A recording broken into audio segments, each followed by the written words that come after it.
Amarah publik tak terbendung. Unjuk rasa berujung ricuh karena pejabat dan wakil rakyat tak menggubris suara publik. Presiden Prabowo turun tangan, memastikan keadaan kembali kondusif sambil memupuk lagi kepercayaan publik akan pemerintahannya. Apakah ini akan berhasil? Saya Tifa Solesa, saja ulasan istana. Suara-suara kritis masih terus bergema mengingatkan pemerintah dan wakil rakyat menjawab tuntutan rakyat. Gelombang tuntutan masif disuarakan sejumlah sivitas akademika di sejumlah kampus, bermuara dari keprihatinan akan kondisi bangsa. Presiden Prabowo Subianto turun tangan menangani gejolak. Prabowo menjamin aspirasi publik ditampung sekaligus meminta percaya terhadap kerja pemerintahannya. Situasi seperti ini, saya menghimbau semua masyarakat untuk tenang, untuk percaya dengan pemerintah yang saya pimpin. Pemerintah yang saya pimpin akan berbuat yang terbaik untuk rakyat kita. Semua keluhan-keluhan masyarakat akan kami catat dan akan kami tindak lanjuti. Negara juga memastikan hadir membuka ruang dialog. Presiden mengundang sejumlah pejabat seperti pimpinan partai politik dan 3 pimpinan parlemen ke Istana Kepresidenan Jakarta. Perwakilan buruh hingga tokoh lintas agama juga diundang ke istana. Resah dengan tingkah laku pejabat hingga undang-undang yang tak kunjung jadi prioritas. Presiden berjanji ruang demokrasi tetap terjaga dan beliau berjanji yang pertama, RUU perampasan aset segera dibahas dan juga RUU ketenagakerjaan yang diminta oleh buruh. Beliau minta kepada Ketua DPR untuk langsung segera dibahas oleh partai-partai dan setuju untuk segera dibahas. Kami bicara tentang pajak yang memberatkan rakyat, kami bicara tentang korupsi, kami bicara tentang kepongahan dan perilaku pejabat di ruang elit, flexing dan lain-lain.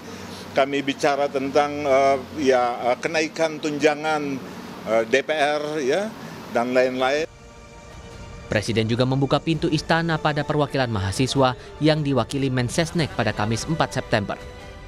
Bahwasanya 17+8 harus bisa diakomodir dan Pak Mendikte dan Pak Mensesnek pun mengiyakan untuk bisa mengakomodir setiap aspirasi yang sedang trending per hari ini gitu, 17+8 seperti itu. Wakil rakyat yang sejak awal unjuk rasa ditunggu suaranya membuka ruang dialog mendengar aspirasi perwakilan mahasiswa. Wakil Ketua DPR Sufmi Dasko Ahmad menjanjikan evaluasi menyeluruh. Kami dalam audiensi tadi juga sudah menyampaikan bahwa DPR juga dalam waktu yang singkat-singkatnya akan melakukan evaluasi menyeluruh baik terhadap tunjangan maupun keterbukaan kegiatan DPR, itu termasuk yang di dalam 17+8. Kini rakyat menanti sejauh mana pemerintah dan parlemen menjawab tuntutan dengan solusi, menjawab akar masalah. Kalau kita memberikan tugas kepada seorang karyawan, diberikan deadline, biasanya kan kita bisa melihat progresnya ya setidaknya. Kemudian deadline itu ya mungkin bisa kita update secara berkala. Tapi kalau misalnya memang arahnya sudah tidak ke sana, arahnya malah mundur, itu sudah merupakan bukti jelas atau jawaban dari pemerintah sebenarnya kan bahwa mereka tidak menafikan atau tidak merespon kepada tuntutan rakyat. Satu tuntutan yang paling mudah tercapai kalau kalian semua masih punya political will adalah bentuk tim investigasi independen untuk mengawal seluruh korban kekerasan aparat selama sepekan demonstrasi terakhir. Termasuk ada kawan-kawan kami yang sekarang dikriminalisasi paksa, Mas. Gelombang demonstran 25 hingga 31 Agustus lalu melahirkan 17+8 tuntutan rakyat. Total 17 tuntutan wajib dipenuhi dalam 1 minggu. Di antaranya bentuk tim investigasi independen kasus korban kekerasan dan pelanggaran HAM oleh aparat selama demonstrasi 28 hingga 30 Agustus. Hentikan keterlibatan TNI dalam pengamanan sipil, kembalikan TNI ke barak.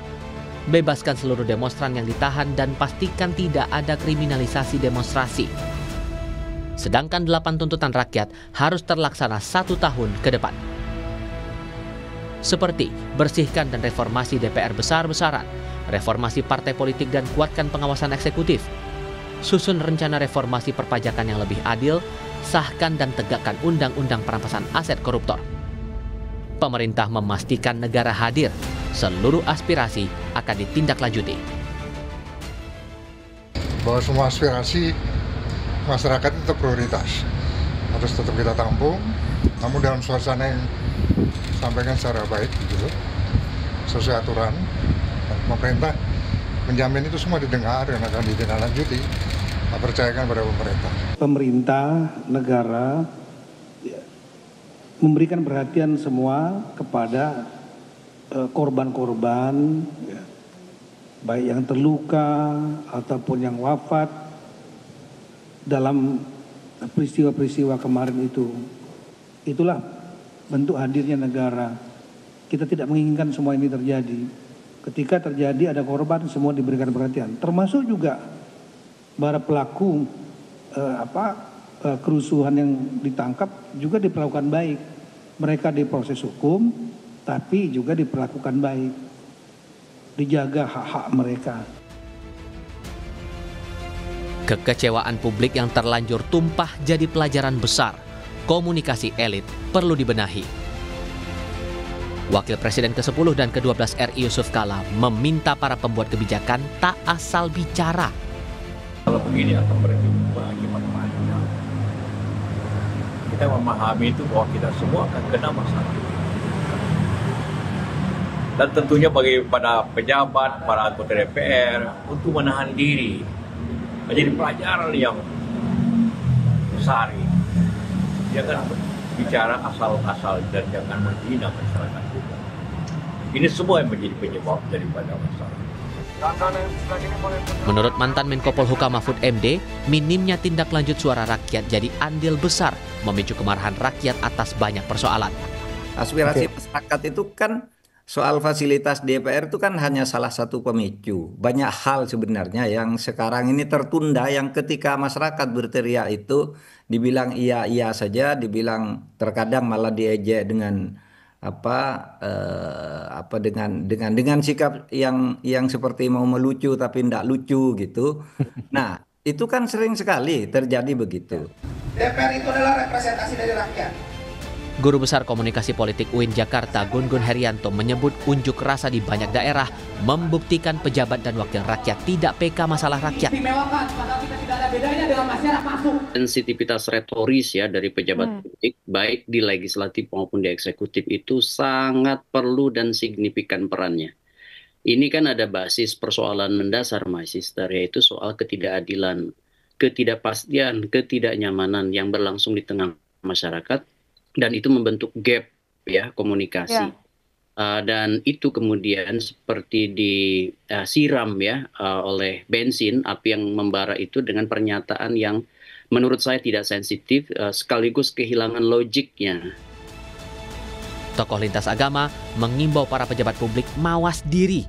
Mereka juga menyerukan damai dan merajut kembali persaudaraan. Jangan tercerai-berai. Kesimpulan saya ya, para pemimpin di negeri ini ya mengaca lah gitu ya. Kalian kali ini menjadi pemimpin kan adalah karena dipercaya oleh rakyat. Tetapi kalau udah jadi pemimpin, jadi anggota DPR ya jagalah amanah gitu kan. Saya menghimbau agar umat khususnya di wilayah Keuskupan Agung Jakarta tetap menjaga kejernihan dan keteguhan sikap. Yang kedua, mempererat solidaritas sosial masyarakat untuk kesejahteraan bersama. Ketiga, sebagai warga negara dalam peran yang berbeda-beda, kita diajak, kita dipanggil untuk memikul tanggung jawab sejarah yang terumuskan di dalam pembukaan Undang-Undang Dasar 1945. Demonstrasi jadi ruang yang terbuka dan tak bisa dibungkam demi keadilan sosial. Jangan abaikan suara publik. Jadilah pemimpin yang mendengar. Tapi demonstrasi juga harus bermartabat. Tahan diri, jangan terprovokasi. Mari saling jaga.